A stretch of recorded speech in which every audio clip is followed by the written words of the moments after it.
A young Texas woman was eaten alive while trying to do her job, but, shockingly, no charges will be filed.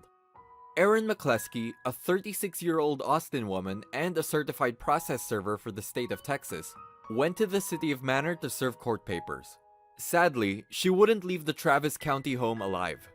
Having been to the residence twice before, according to KVUE, Erin opened the front gate and entered the property of Donald and Terry Swanson. Terry says this is where Erin made a critical error that cost the young woman her life.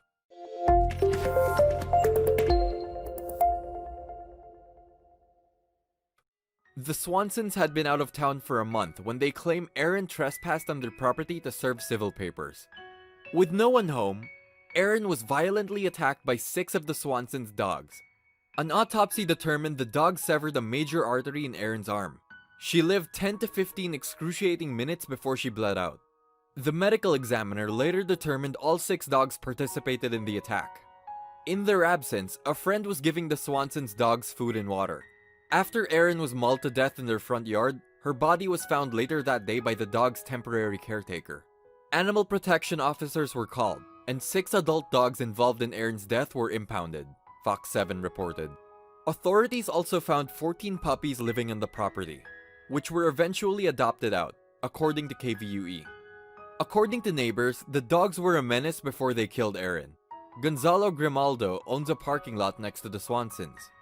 He said the dogs escaped from the property previously and attacked other animals, including his own dogs just months before. Although Grimaldo said he called 911 after the frightening attack, no one responded to his report. Teodoro Vences also claimed the dogs attacked his chickens, according to Fox 7. Neighbor Christy Sparks said she feared for her children's safety because of the dogs. With roaming dogs being a problem since Sparks moved into the neighborhood, she refused to let her kids play outside, worried they could be attacked. But, despite residents' claims that the dogs were a nuisance, Austin City spokeswoman Patricia Fraga said there's no record of any animal complaints involving the property or the animals. Shockingly, the dog's owners won't face charges in Erin's death either, since they didn't sick the dogs on her or command them to attack, according to Daily Mail.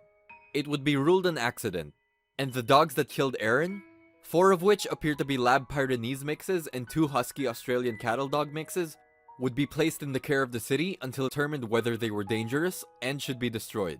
This is where the case takes another troubling turn. A judge ordered the dogs euthanized, but over a year after killing Erin McCleskey, 5 of the 6 dogs that mauled her to death were still living at the Austin Animal Center as the Swansons' attorney, Eric Torbeson, tried to save their lives. Although one of the dogs had died, it wasn't from euthanasia. Instead, it reportedly contracted a fatal case of heartworms. But Torbeson was determined to see the other 5 live. "I want the dogs to have due process in court," Torbeson said. Believing in the cause so much, he took it on for free. "It's very sad that a human being died. She chose to trespass on the property." In a home video of the animals interacting with the staff at the center, the dogs are fed treats like a loving pet, not treated like animals that killed a human being.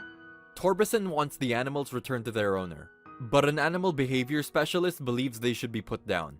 James Crosby explained that you can't determine whether they will severely injure another person or what they could do. "Dogs are sentient beings. They make choices," he said. In a case where people's lives and safety are involved, it's not safe to try to predict. Worried about the dog's welfare, Torbeson said being locked up all this time wasn't good for their well-being. Claire Carter, a former prosecutor on numerous animal cruelty cases, agreed, but only in part. For something to have gone on for over a year and animals be forced to live that way is inhumane, Carter said, but quickly added that trying to save their lives through the lengthy appeals process was a waste of time. The state's job is to keep the community safe, which is why Carter ultimately believes the dogs should be put down. "It's fairly ridiculous.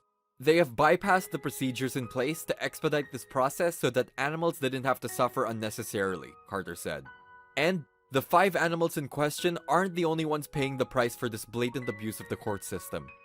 According to the city of Austin, it costs approximately $39.75 to care for 1 dog per day, KVUE reported, estimating that caring for the dogs had already cost taxpayers roughly $116,000, a figure that only went up every day until trial. This miscarriage of justice is a slap in the face of Erin McCleskey's loved ones and spits on taxpayers and other animals that could be cared for with those funds. When an animal kills a human, it's no longer safe to be someone's pet and should be put down.